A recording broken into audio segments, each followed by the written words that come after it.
Hello everyone, today we discuss about topic, did you know how to use intravenous cannula? In this we learn different types of cannula and how to choose properly to different types of patients. Let's learn next. Peripheral formed cannulas are commonly used to deliver fluids and medications into a patient's veins. Let's explore the variations. 18 gauge peripheral formed cannula. Gauge size, 18G.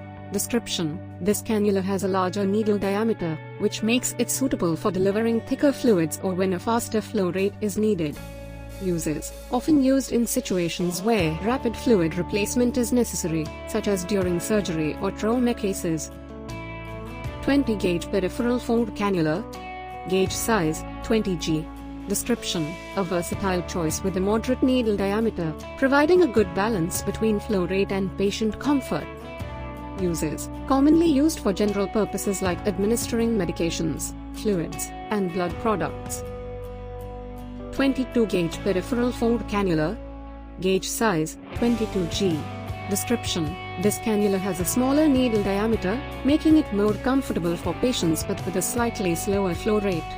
Uses: ideal for patients with delicate veins, pediatric patients, or situations where a gentler approach is needed. Butterfly needle, winged infusion set. Description: this is a smaller needle with wings for stabilization. It's connected to tubing and is often used for short-term infusions or blood draws. Uses: suitable for patients with fragile veins, elderly patients, or situations where the fourth line needs to be quickly inserted and removed. 24 and 26 gauge peripheral formed cannula. Gauge size, 24G and 26G. Description: this cannula has a smaller needle diameter, making it more comfortable for pediatric patients but with a slightly slower flow rate.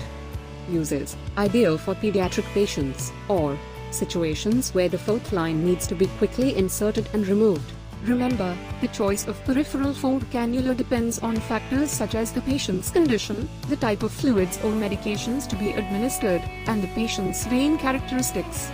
It's essential to assess the patient's needs and consult with medical professionals to ensure the appropriate cannula is selected for safe and effective treatment. Thank you so much. I hope you have got knowledge regarding how to select different types of cannula. If you like my video, then press like and subscribe button.